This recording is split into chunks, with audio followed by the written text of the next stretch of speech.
and welcome to this video on how to build the best squad in FM23. And the best squad could mean a lot of things to a lot of different people. So for me, it means building the squad where you've got depth, you've got quality, and you've got a team that can push forward in all competitions and overachieve in those competitions that you're in also. In this video, I will give away all my tips and tricks on building this perfect squad. And if you don't already, please do smash the like button and follow and subscribe, because it means a lot and it means that we can continue the channel and keep providing great tips to the FM community. But for the purposes of this video, we are using my Fenerbahce save, which you can watch the full series over on my YouTube channel right now. The rule of thumb is you need depth for each position, and you don't just need depth in terms of numbers, you need depth in terms of quality as well. So there's no point in filling your squad full of young players with no experienced players in the squad, because that will really hurt the dynamics, as we come on to talk about throughout the video. But as a basic rule, you need 2 players for each position you've got, and that will depend on the tactic you're playing. So using the tactic that we are playing with Fenerbahce, it's a 4-2-3-1, so we need 2 right backs, 2 left backs, 4 centre halves because there's 2 of them. We need 4 central midfield players, and then we need a plethora of wingers, cams, and at least 2 strikers. And what you want ideally is players that can fill in different roles. So I'm going to give you an example in my squad of a player like Devon Wrench. Can play all across the back line, right, left and centre back. So if a player's injured and he's not playing in his natural position, he can fit in just as well as what a backup player would do in those positions. And then for the forward line, you want wingers that can play on either wing or play up top as well, like David Datro Fofana. Can play right wing, can play left wing, can play up front, can fill in on position. So if there is an injury, he needs to fill in at right wing, he can. If there's an injury up front, he can fill in up front as well. And these are the type of players that you need in your squad. They're called utility men as well. You can get players that can play in all positions. If you can get a few utility men in your squad, they will serve you so well going through the years on your save. And talking of squad depth, you don't want 40, 50 players in the first team. That's just overkill. A squad of around 25 players, depending on what league you're in, is the correct number.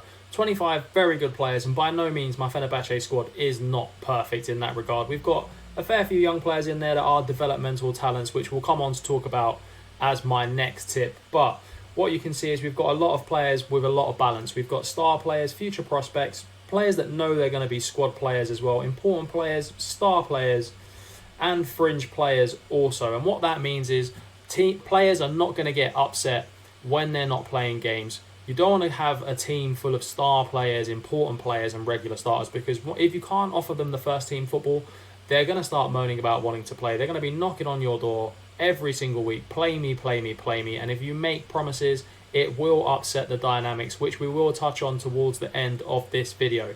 So the key takeaway here is have 25 players. 25 to 27 is a good number. If you've got a couple of youth players in there, they can be the additional overspill if needed. But the key takeaway here is don't offer players playing time that you cannot give them, because the dynamics will be absolutely shattered. My next tip would be to go to utilize your squad planner, and first click on the experience matrix of the squad. There are 4 categories here: development, emerging, peak and experienced. And what you want is a nice balance of peak and emerging players in your squad. You don't want to be too heavily handed on the left-hand side, too many development players, because you won't have the experience in your squad necessary to push you forward in your save. And the same can be said for the experience. You don't want too many experienced players in the squad, because they're good for mentoring and they're good for playing a few games a season. Because what happens is with these older players that are 36 plus, they are going to be declining and they're only going to be a wage bill that you don't need in your squad. If you've got peak players and emerging players, the balance we've got here with our Fenerbahce save is absolutely brilliant. We've got peak players in Pedro, Chan, Lodi, Mukalele, Moore, Zach and Rossi, who are going to be those experienced heads in the dressing room, with the emerging talents of players like Ferdi and Atley and Arda Güler in the squad as well. And also a nice balance of development players. There's 3 players there that are going to be top class. It's going to be Wrench, Sturoglu and Barge G, the absolute FM legend. This is the perfect example of what you want to look for when using your experience matrix. If you're too heavy-handed, like I said, on either side, the balance is going to be thrown off and you're not going to achieve what you want to achieve in your save.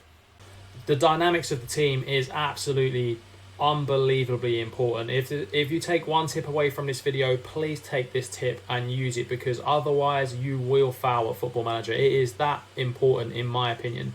Team cohesion, always want good team cohesion or higher. What can affect team cohesion is a lot of players out and a lot of players in. You don't want to bring in 10, 11 players in every window and get rid of 10 of 11 as well, because there's going to be no team cohesion in the squad. You're going to have to spend pre-season, instead of focusing on your shape, your position, your tactics, you're going to have to do it focusing on team bonding and team building, which is not ideal, because your team will obviously bond together, but they won't be able to play well on the pitch together, which is not what you want. In pre-season, you want to mix and a blend, but that's another tip for another video.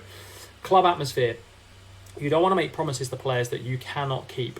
For instance, if you had loads of issues in here that's saying they want to play first team football, it does upset the balance of the squad. And if they're friendly with the other players in the squad, or they're in a certain social group, if they're in your most important social group and they're unhappy, it could upset the balance of the whole dressing room, which could ultimately lead to you losing your job and your save being over there and there, because you've made too many promises that you can't keep.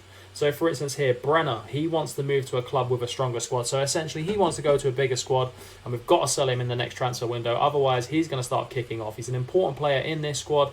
So he will start kicking off to the dressing room, phoning around all of his mates going, they're not letting me go, they're keeping me here.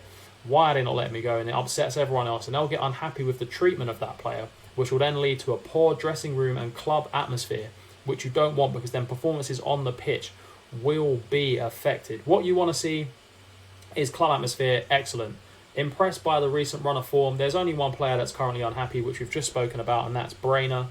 We have 46 players at the club, including 26 in the first team, that are all very happy. So all of the other first team players, apart from Brenner, are happy. And this is the ideal situation you want to find yourself in Football Manager. With these squad dynamics, you cannot go wrong. And I'm going to show you with all of these tips that I've achieved, the achievements that I've achieved with this Fenerbahce team. And here is my record at the club. We have had one managerial job, which is Fenerbahce, in this save. I've played 119 games, won 100, drawn 10, and only lost 9 games, scoring 406 goals. Club difference goals is 303 positive. It's an 84% win percentage, which is absolutely unbelievable in my opinion. We've won cups, we've won Europa Leagues, we've won obviously the Turkish leagues, cups and Super Cups, and dominated the Turkish league year on year, and had an unbeaten season as well. All due to the tips in this video and my other tips and tricks video. So do go and check them out, and I will see you on the next video.